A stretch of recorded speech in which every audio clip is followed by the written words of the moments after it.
자, 이제 125페이지 올까요? 125페이지 대리권 논점. 125페이지 대리권 찾으셨어요?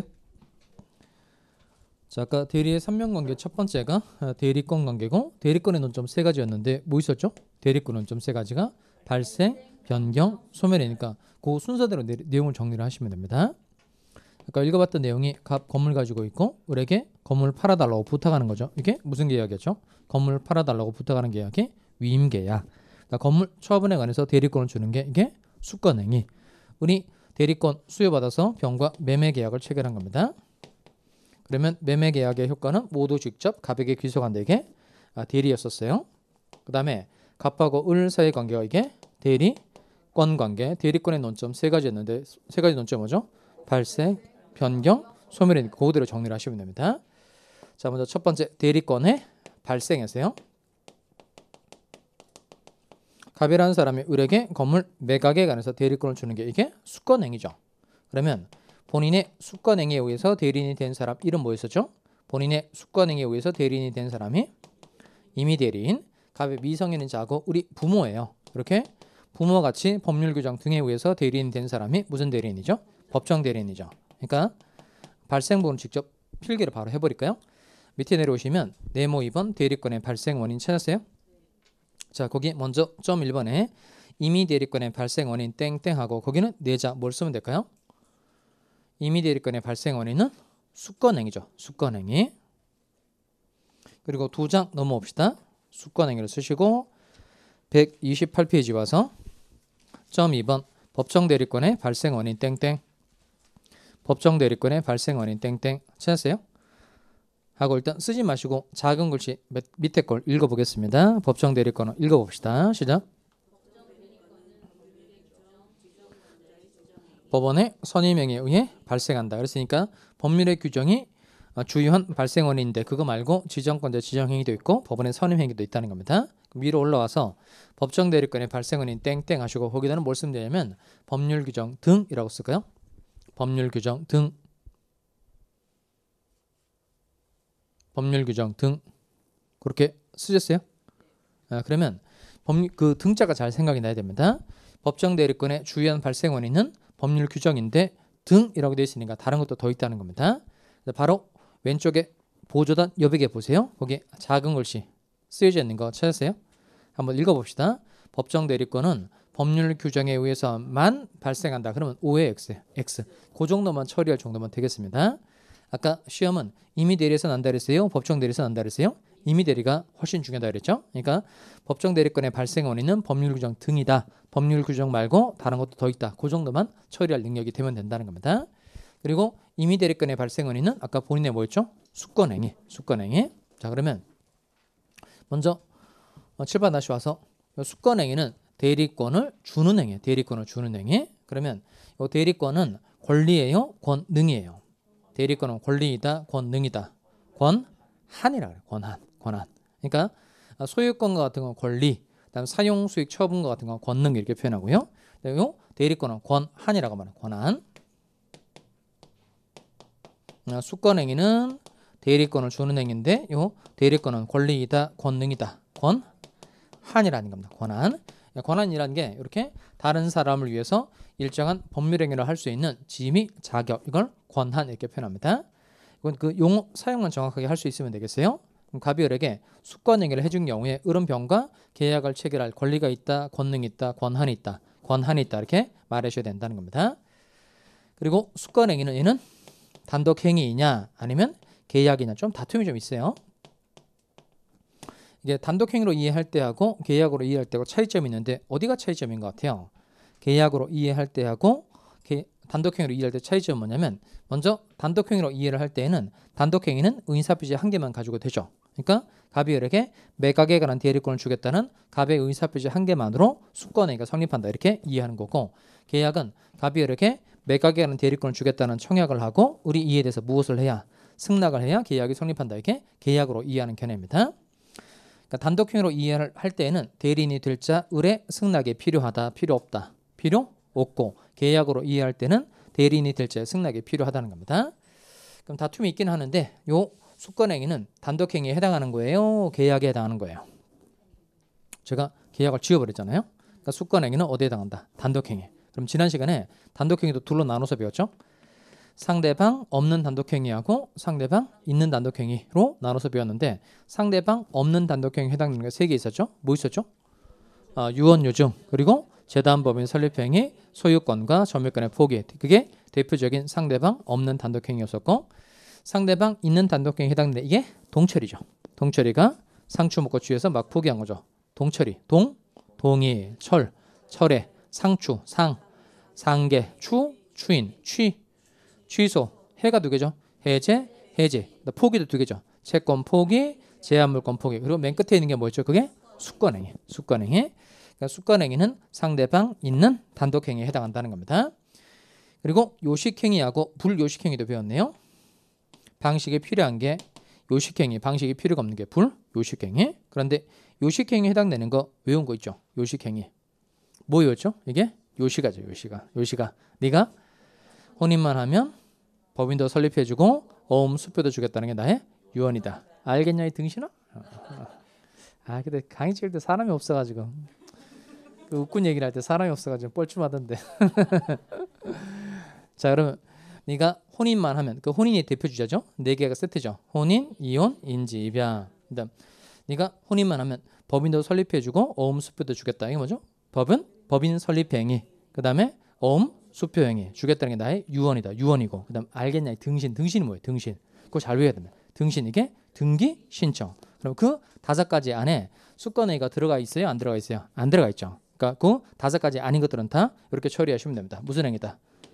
불요식행위라는 겁니다. 그럼 시험에 수권행위는 반드시 위임장을 작성 교부하는 방법으로 하여야 한다. 그러면 O의 X예요. X죠. 그러니까 서면으로 하는 것도 되고 구두로 하는 것도 상관없다는 겁니다. 다시 수권행위는 요식행위다, 불요식행위다. 불요식행위라는 거예요. 이게 대리권의 발생의 전부예요. 다시 7번 보시면 임의 대리권의 발생 원인은 본인의 뭐다? 수권행위. 법정 대리권의 발생 원인은 법률 규정 등이다.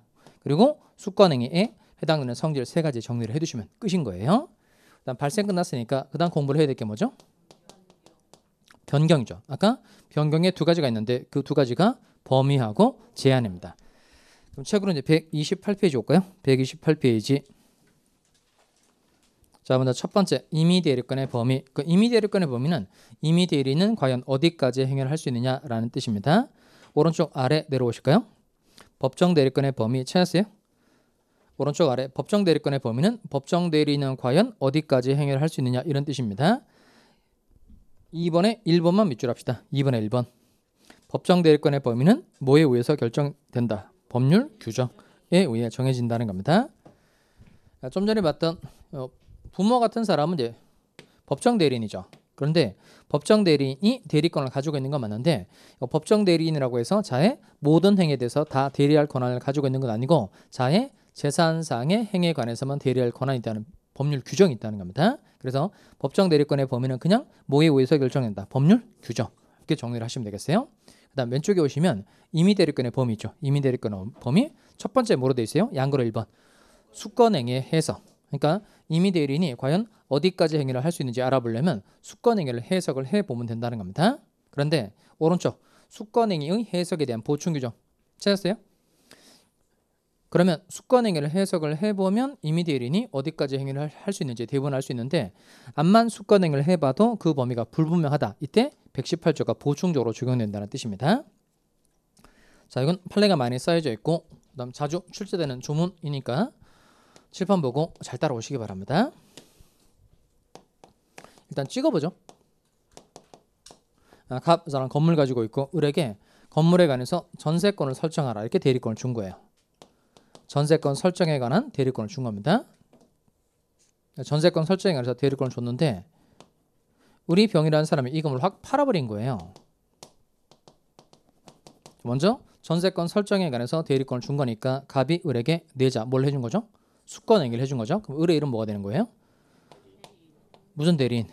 수권행위에 의해서 대리인 된 사람이니까 무슨 대리인? 임의 대리인. 자, 그러면 이 갑이 을에게 전세권 설정하라는 대리권을 줬는데 을이 병이라는 사람을 팔아치워버렸다는 겁니다. 그러면 전세권 설정에 관한 권한 속에는 네 맘대로 처분해도 좋다 이런 권한은 포함돼야 안 돼요?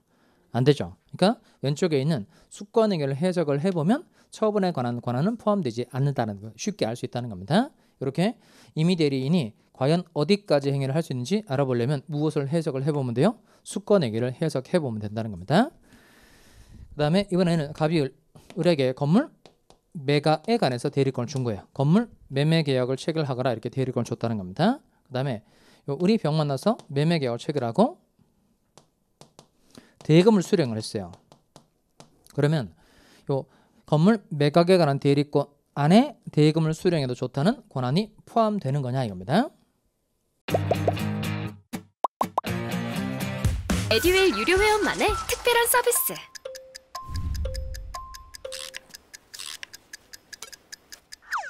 하치하차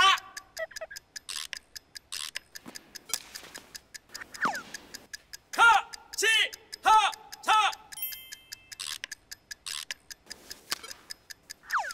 정답! 같이 하자 친구야 에듀윌 유료 회원!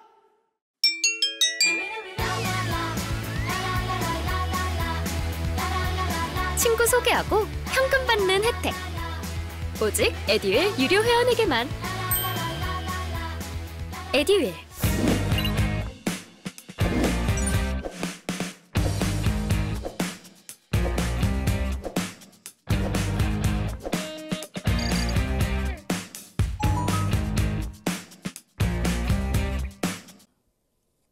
원래 요 매각에 관한 대리권을 소유받았으니까 을은 당연히 무슨 대리인이 되는 거죠? 임의 대리인이 되는 거죠. 근데 매매 계약을 체결한 겁니다. 그러면 매매 계약의 효과는 모두 직접 누구한테 기소하는 거예요? 본인 갑에게 기소하는 거니까 원래 법적으로 병이라는 사람은 누구에게 대금 지급할 의무가 있는 거예요? 갑에게죠. 병은 갑에게 대금 지급할 의무가 있는데 병이라는 사람도 계약은 누구랑 한 거예요? 계약은 을과 한 거니까 계약을 체결한 을에게 돈을 줬다는 겁니다. 그럼 이때 이 건물 매각에 관한 대리권 안에 매매 대금에 관한 수령, 매매 대금 수령에 관한 권한이 과연 포함되겠느냐 이거예요. 그럼 일반적으로 매매 계약 체결에 관한 대리권 안에 네가 대금을 수령해도 좋다라는 권한이 포함되는 거야, 안 되는 거야? 포함된다, 안 된다? 포함 안 된다라고 한 이유는 뭐예요? 포함되지 않는다고 한 이유는 이게 그런 생각 때문에 그런 거죠. 만약에 그 매각에 관한 대리권 안에 대금 수령에 관한 권한을 포함시키면 을이 돈을 가지고 들고 튀면 갑이 불리하지 않을까? 그 생각 때문에 그런 거잖아요. 그러면 진짜로 그 을이 매매대금 가지고 들고 튀었어요. 매매대금 가지고 들고 튀었다는 겁니다. 그 매매대금 가지고 들고 튀어도 갑을 보호해주는 방법이 법에 있어요, 없어요? 있죠. 그러니까 요 매매대금 가지고 들고 튄 건 을이 횡령죄를 저지른 거예요. 횡령죄를 저지른 거니까 이때 갑은 을을 횡령죄로 고소를 해서 을을 처벌시킬 수 있다 없다 있다는 겁니다. 그리고 애초에 매매계약 체결에 관한 대리권을 주면서 위임계약 체결한 거니까 요 매매대금을 받은 걸 다시 위임계약을 처리하면서 이제 금전 같은 걸 넘겨받으면 이걸 다시 위임인에게 인도를 해줘야 되는데 이걸 지가 들고 튄 거니까 위임계약상의 채무를 불이행한 거예요. 채무를 불이행했으니까 갑은 을에게 채무 불이행을 원인으로 얼마든지 손해배상을 청구할 수 있다 없다 있다는 거예요. 그러니까 내용은 뭐냐면 이 매매계약 체결에 관한 대리권 안에 대금 수령에 관한 권한을 포함시켰을 때 을이 돈을 가지고 튀어도 충분히 갑을 보호를 해주는 방법이 법에 있다 없다 있다는 거예요. 그러니까 이게 걱정이 돼서 대금 수령에 관한 권한을 포함시키지 않을 이유는 없다는 거예요. 그다음에 일반적으로 갑이라는 사람이 을에게 매매계약 체결에 관해서 대리권을 준 거예요. 그럼 그 대리권 안에는 네가 매매대금 받아서 나한테 넘겨줘도 된다 이런 뜻 보통 들어가야 안 들어가요? 들어가죠. 그러니까 이쪽에 매매계약 체결에 관한 대리권 안에 대금 수령에 관한 권한 포함된다 안 된다? 된다는 겁니다. 자, 그다음 이번에는 갑이라는 사람이 병한테 1억 원의 돈을 빌려준 거예요. 그 화살표를 잘 보시기 바랍니다. 누구한테 얼마를 빌려준 거죠? 갑이 병한테 1억 원의 돈을 빌려준 겁니다. 그러니까 1억 원에 관해서는 갑이라는 사람이 채권자예요. 그래서 갑이라는 사람이 을에게 내가 병에게 1억 원의 돈을 받을 게 있으니까 네가 그 돈을 수령해 가지고 와라. 대여금 영수에 관해서 권한을 준 겁니다. 대여금 빌려준 돈 받아가지고 와라 이렇게 대여금 영수에 관해서 을이 대리권을 수여받은 거예요.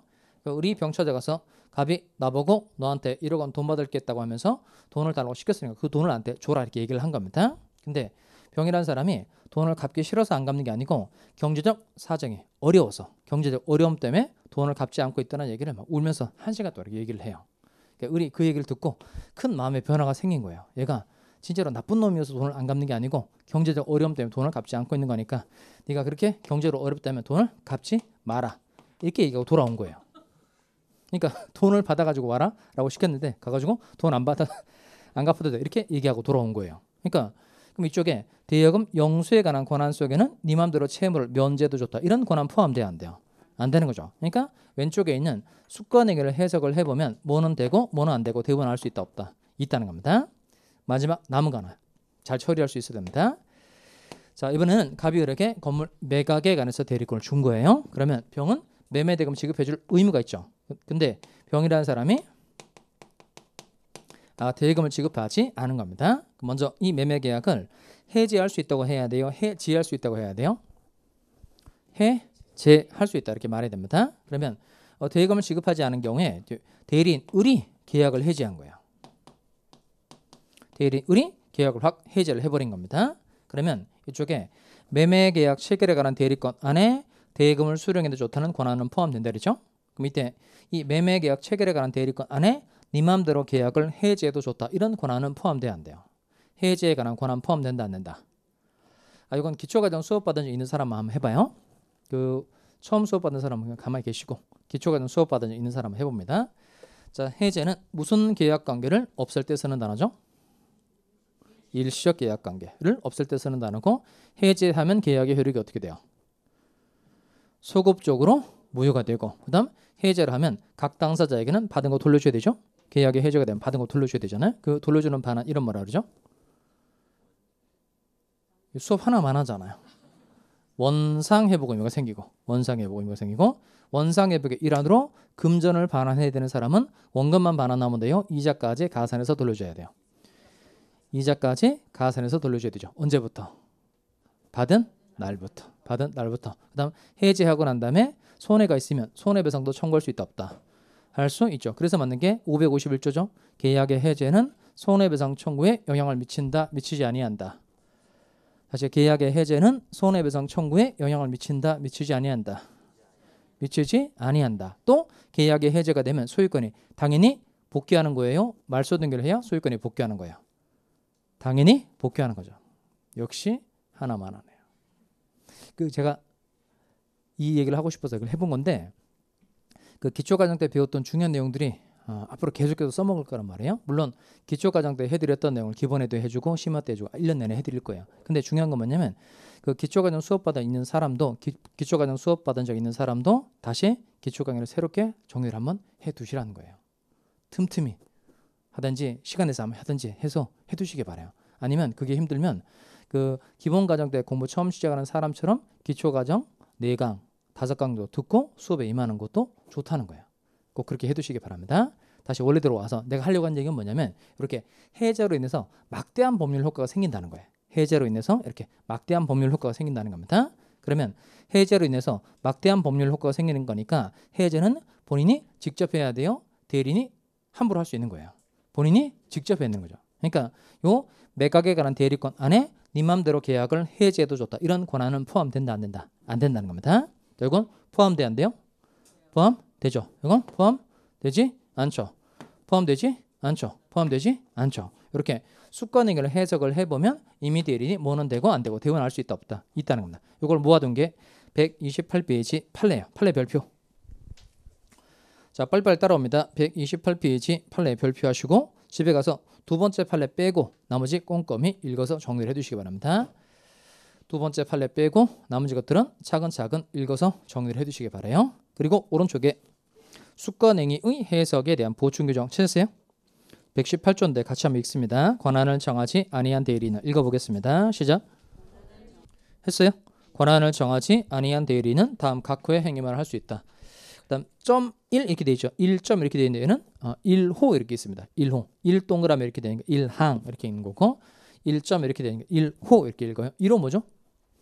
1호 보존행위. 2호 대리의 목적인 물건이나 권리의 성질이 변하지 아니하는 범위에서의 그 이용 또는 계량이 이렇게 돼 있어요.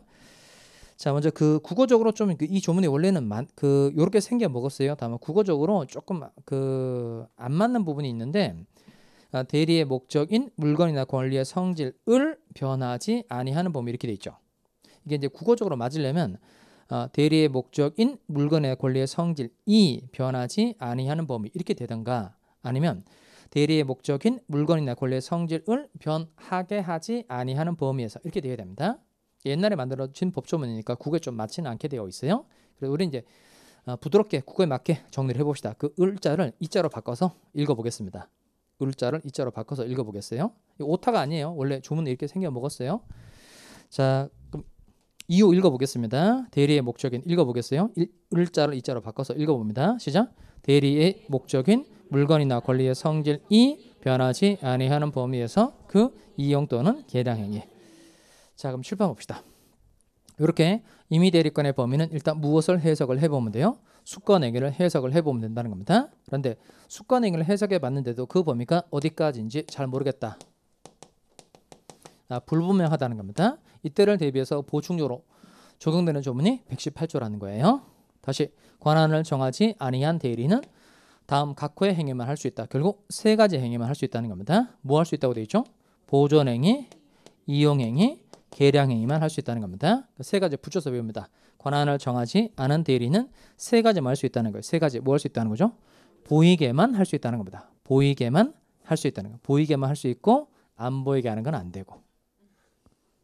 하지 말까 그랬나? 다시 뭐만 할 수 있다고요? 보이게만 할 수 있다는 겁니다. 보이게만 할 수 있고 안 보이게 하는 건 안 된다는 겁니다. 하여튼 먹힐 때까지 해보도록 하겠어요. 작년에도 내가 1년 내내 해봤는데 한 번도 안 먹히더라고. 올해 다시 한번 해보도록 하겠어요. 권한을 정하지 아니한 대리는 보이게만 할 수 있고 안 보이게 하는 건 안 된다는 겁니다. 자, 그러면 7번 다시 와서 보존행위는 뜻이 뭐예요? 보존행위. 보존. 에듀윌 유료회원으로 가입을 했더니 친구 추천 이벤트가 있더라고요. 그래서 주변에 아는 사람들한테 추천을 다 해줬어요. 근데 친구들이 결제할 때마다 10만 원씩 받았거든요. 그래서 한 지금까지 받은 게 200만 원 가까이 되는 것 같아요.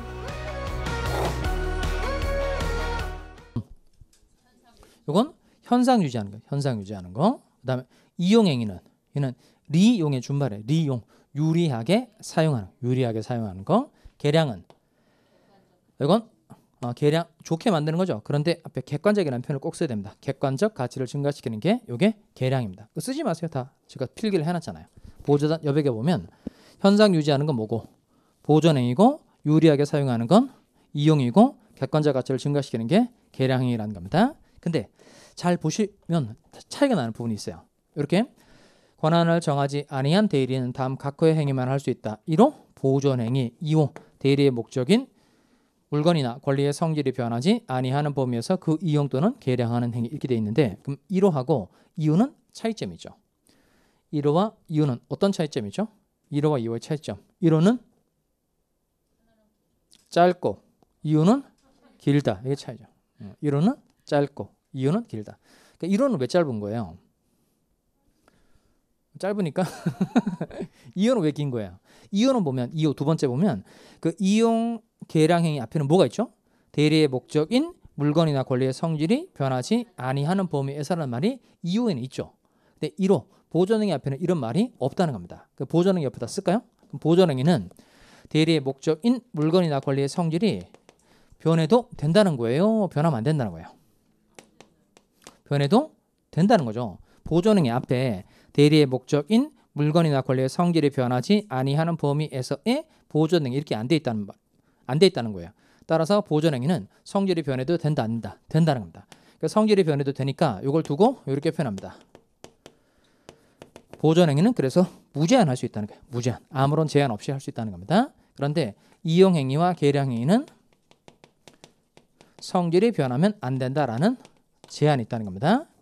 일단 확실하게 구별해서 잘 외워둡니다. 먼저 권한을 정하지 아니한 대리. 아예 조문 자체를 외워버릴까요? 118조 권한을 정하지 아니한 대리는 세 가지만 할 수 있다는 겁니다. 세 가지 뭐죠?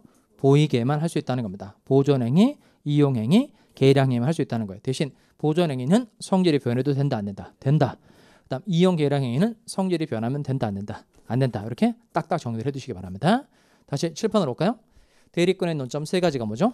발생, 변경, 소멸. 우리 지금 뭐 하고 있죠? 변경하고 있죠. 변경. 변경에 두 가지가 있는데 첫 번째가 대리권의 범위. 좀 잘 따라오시기 바랍니다.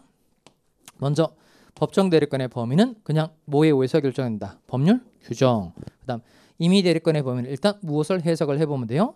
수권행위를 해석해 보면 된다. 그런데 수권행위를 해석해 봤는데도 그 범위가 불분명하다. 이때 보충적으로 몇 조가 적용된다.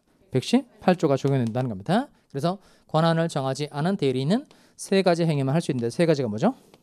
보이게만 할 수 있다는 겁니다. 보존행위, 이용행위, 계량행위만 할 수 있다는 거예요. 이게 범위고요. 그 다음 이제 제한 내용 가봅시다. 제한 내용. 한 장 넘어와 보실까요? 대리권의 제한. 첫 번째가 자기계약과 쌍방대리 금지입니다. 자기계약과 쌍방대리 금지. 130페이지 와서 얘는 좀 읽어보고 부분이 있는데 의 쪽에 와볼까요? 의에 와서 130페이지 의에 보면 동그라미 1번 자기계약이란 동그라미 2번 쌍방대리란 이렇게 돼 있죠. 자기계약이란 쌍방대리란 이렇게 돼 있는데 거기에 해당되는 내용을 차근차근 눈으로 읽어보시기 바랍니다. 자, 읽어보셨어요? 그럼 일반적인 매매계약의 계약서를 한번 만들어 볼까요? 그럼 이쪽에 다시 와서 이쪽에 오면 갑이라는 사람이 을에게 건물 매각에 관해서 대리권을 주고 을이병과 매매계약을 체결했어요. 그럼 매매계약의 효과는 모두 직접 갑에게 귀속한다. 이렇게 대리인데 그럼 요 매매계약서의 내용을 좀 살펴봅시다. 건물 매매계약서에 보면 그럼 먼저 건물 매매계약서라고 되어 있고 계약의 구체적 내용을 적고 맨 끝에 계약 끄트머리에다가 일단 매도인 갑 을이 대리인이라는 걸 밝혀야 되죠. 그럼 이렇게 쓰면 되겠어요? 갑의 대리인 을 이렇게 쓰면 돼요. 현명에 특별한 방법은 없는데 이렇게 표시를 하면 대리인이라는 표시를 제대로 한 겁니다. 그리고 매수인 병 이게 이제 일반적인 대리의 모습이에요. 자 그러면 이때 잘 생각해 봐야 될 건 매도인 갑, 갑의 대리인 을, 매수인 병 이게 일반적인 대리의 모습입니다. 그런데 자기 계약은 을이 적당한 상대방을 물색하지 않고 자기가 계약의 상대방이 되는 게 이게 자기 계약이에요. 그러니까 적당한 상대방을 물색하지 않고 자기가 계약의 상대방이 되는 게 이게 자기 계약이라는 겁니다. 그럼 자기 계약은 계약서가 어떻게 돼 있을까요? 일단 매도인 갑, 그 다음에 갑의 대리인 을, 그 다음 어떻게 돼 있을까요? 매수인 을, 이게 자기 계약이죠. 매수인 을. 그럼 이게 자기 계약을 할 수 있도록 만들어주면 을이 갑의 이익을 해칠 가능성이 있어요, 없어요? 그러니까 자기 계약을 할 수 있도록 만들어주면 을이 갑의 이익을 해칠 가능성이 있다, 없다? 있죠. 예를 들어서 1억짜리 건물인데 지가 상대방에 대해서 8천만 원의 계약을 체결하면 본인 갑이 손해볼 수 있어요, 없어요? 있죠. 그러니까 자기 계약의 뜻을 이해만 하면 얘는 허용돼야 된다, 금지돼야 된다. 금지돼야 된다는 겁니다. 쌍방대리는 더 쉬워요. 쌍방대리는 양쪽 본인을 대리해서 자기 혼자 계약을 체결하는 게 이게 쌍방대리가 되는 겁니다. 그러면 갑이라는 사람 을에게 건물 매각에 관해서 대리권을 준 거예요. 매각에 관해서 대리권을 준 겁니다. 그럼 갑의 이름 뭐죠? 본인.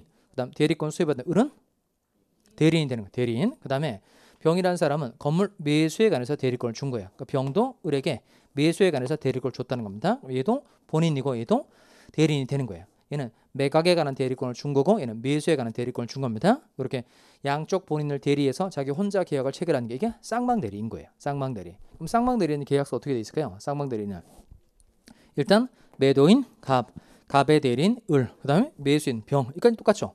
그 밑에 어떻게 돼 있을까요? 병의 대리인 을. 이게 쌍방대리가 되는 겁니다. 여기도 마찬가지로 쌍방대리를 할 수 있도록 만들어주면 을이 갑 또는 병의 이익을 해칠 가능성이 있어요, 없어요? 있죠. 그러니까 병을 더 보호를 해주기 위해서 이 건물이 1억짜리임에도 불구하고 병을 더 보호를 해주기 위해서 8천만 원의 계약을 체결하면 본인 갑이 손해볼 수 있죠.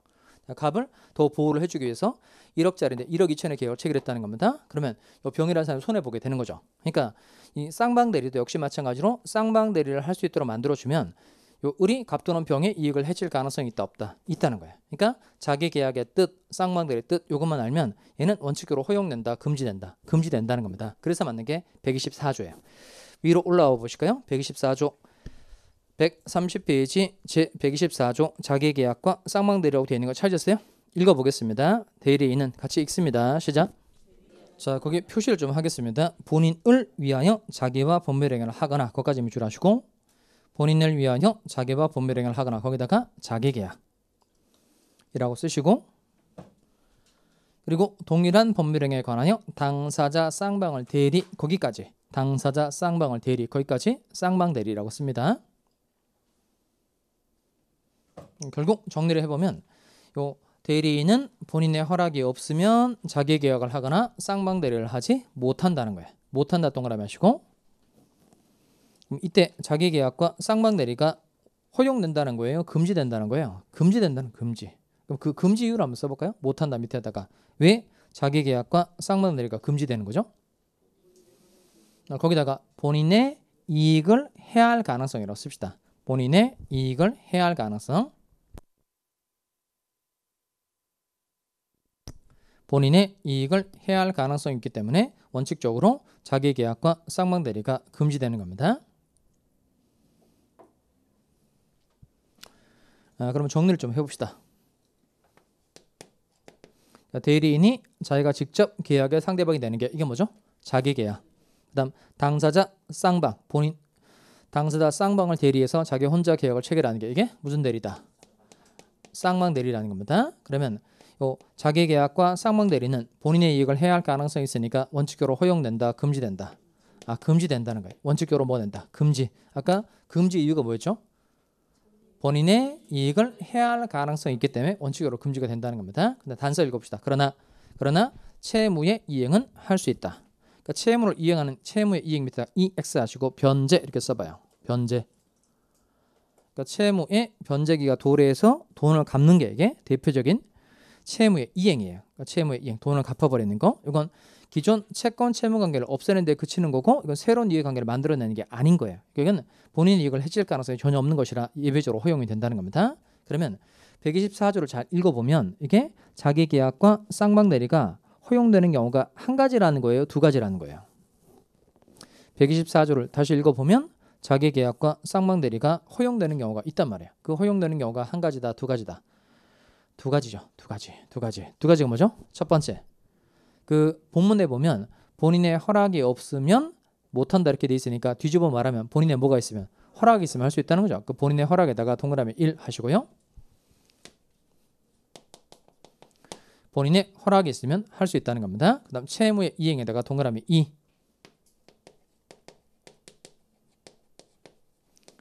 자, 일단 이렇게 잘 외우는 겁니다.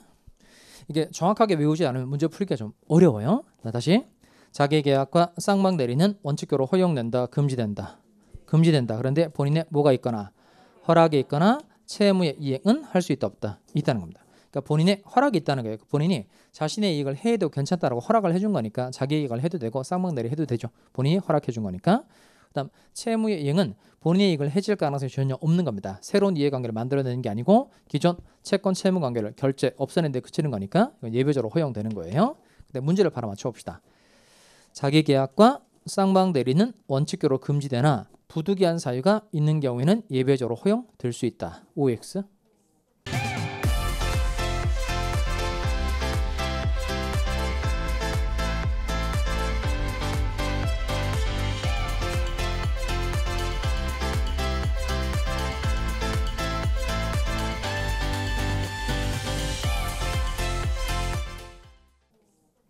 자기계약과 쌍방대리는 원칙적으로 금지되나 부득이한 사유가 있는 경우에는 예외적으로 허용될 수 있다. OX, XX. 아까 예외적으로 허용되는 경우는 이 두 가지뿐입니다.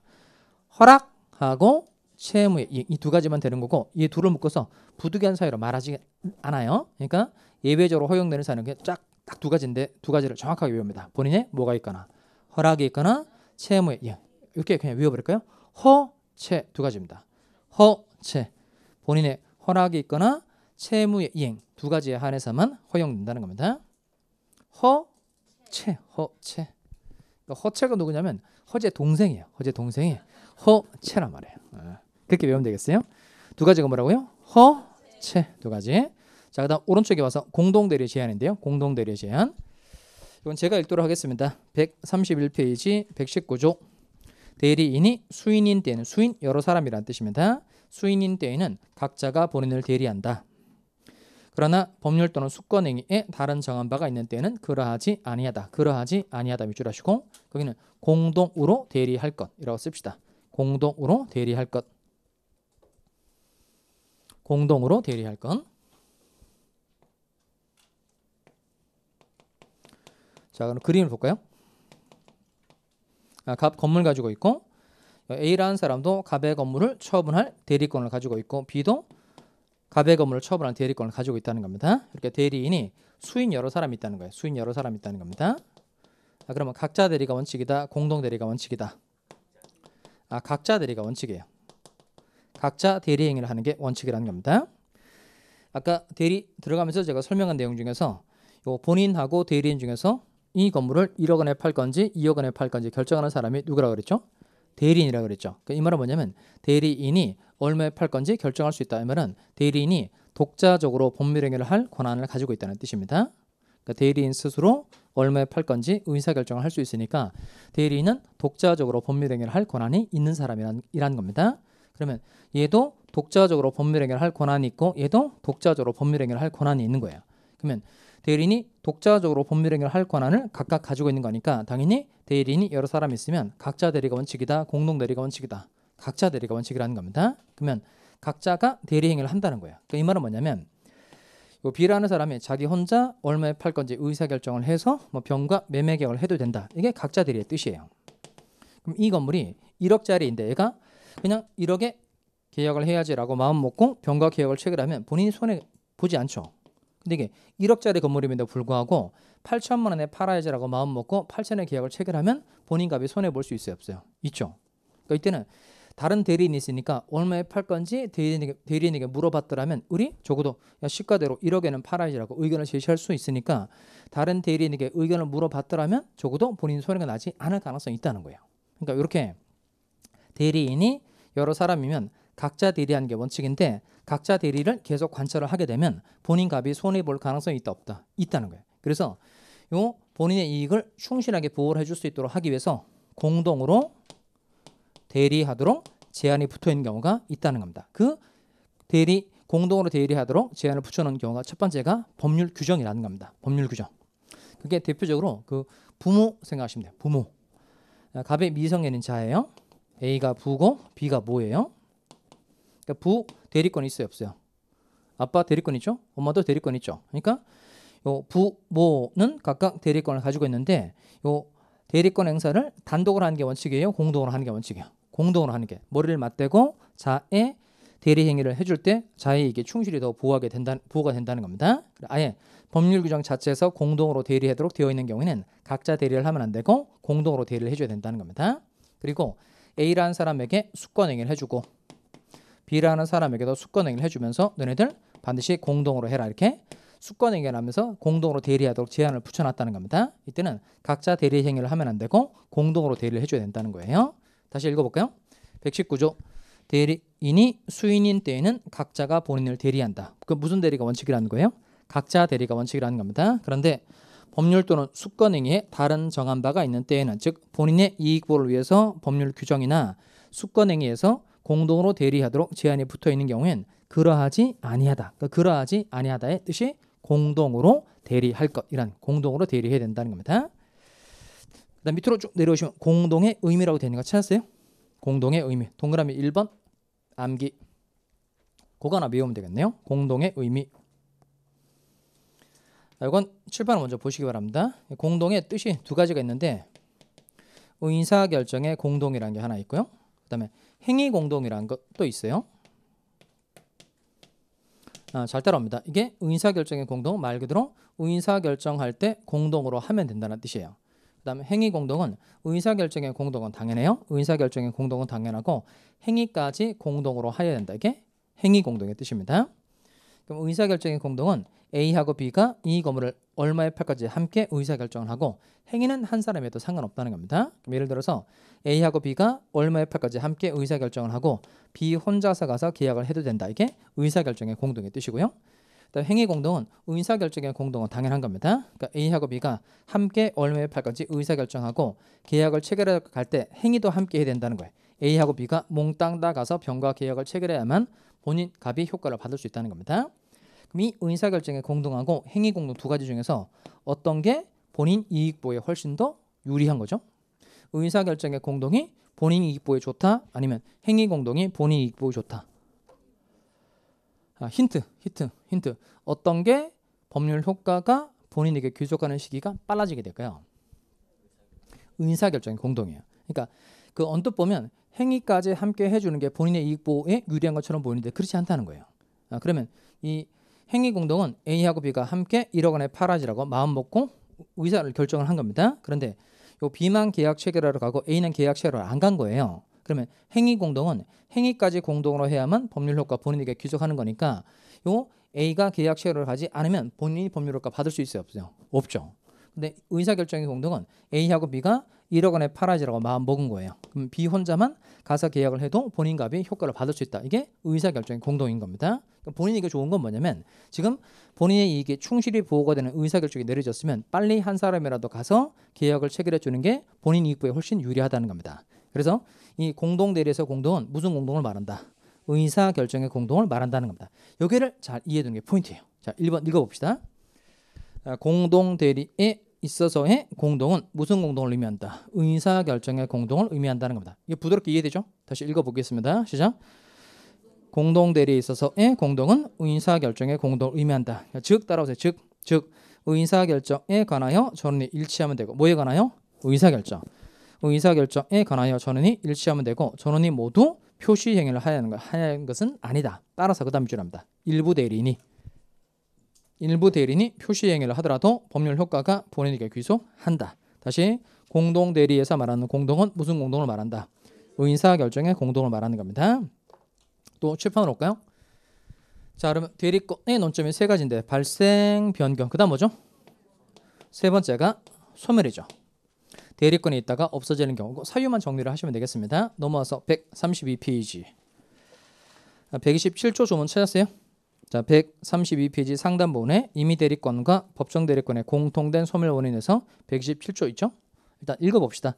대리권은 읽어보겠습니다. 시작. 대리권은 다음 각호의 어느 하나에 해당하는 사유가 있으면 소멸된다. 1호 뭐죠? 본인의 사망이죠. 2호 읽어볼까요? 대리인의 사망, 성년후견의 개시 또는 파산. 일단 1호 뭐죠?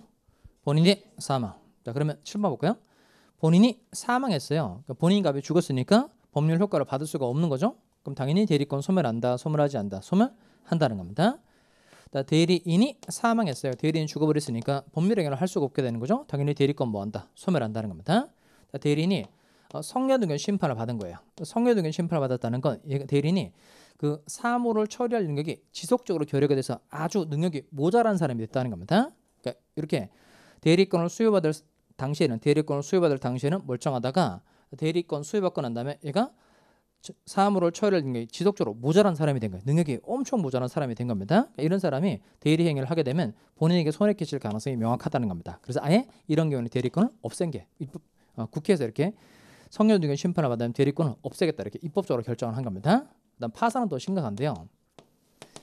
파산은 요 대리인이 파산이 됐다는 겁니다. 그러니까 대리인이 다른 사람에게 빚을 졌는데 변제할 능력이 더 이상 없는 거예요. 그러니까 이런 사람이 대리권 가지고 있으면 어떤 일이 벌어질 것 같아요? 그러니까 대리인 스스로 비톡주의에 시달리는 사람이에요. 그래서 채무를 재산 별로 없고 채무가 초과돼서 법원으로부터 파산 선고를 받은 사람입니다. 이런 사람이 대리권 가지고 있으면 어떻게 할 것 같아요? 본인 재산 막 팔아가지고 자기 채무 변제하는데 막 써버릴 거 아니겠어요? 그래서 대리인이 파산 선고를 받으면 대리권이 그냥 없어진다는 겁니다. 이게 대리권 소멸 사유인데 일단 이렇게 외웁시다. 본인 쪽의 대리권 소멸 사유는 몇 분이죠? 사망뿐이죠. 그래서 본사 이렇게 외웁니다. 본사. 그다음 대리인 쪽의 대리권 소멸 사유는 사망, 성년후견의 개시, 파산이니까 대사성파 이렇게 외우면 되겠어요. 본사, 대사성파입니다. 본사, 대사성파. 본사는 뭐죠? 본인의 사망, 대사성파, 대리인의 사망, 성년후견의 개시, 파산. 그러면 시험에 본인이 성년후견 심판을 받은 건 대리권 소멸 사유이다 아니다? 아니에요. 그다음 본인이 파산 선고를 받은 건 대리권 소멸 사유이다 아니다? 아니에요. 요 성파, 성년후견의 개시하고 파산은 누구한테만 나오는 거죠? 대리인한테만 나오는 겁니다. 이렇게 사유만 정확하게 외우시면 되겠어요. 본사, 대사, 성파입니다. 자, 오늘은 여기까지 하고요. 대리권에 관한 논점까지 한 거예요. 발생, 변경, 소멸. 다음 시간에 어디를 하면 될까요? 대리 행위관계에 관한 논점 공부하면 되죠. 대리 행위관계 논점 세 가지가 뭐였죠? 현명, 하자, 능력. 대리 효과에 관한 논점, 법률행위의 효과, 불법, 사실행위의 효과, 본인의 능력. 이렇게 3명관계에 관한 논점을 외워서 요것대로만 정리를 하시면 되겠습니다. 자, 오늘 여기까지 하고 다음 주에 뵙도록 하겠습니다. 수고하셨습니다.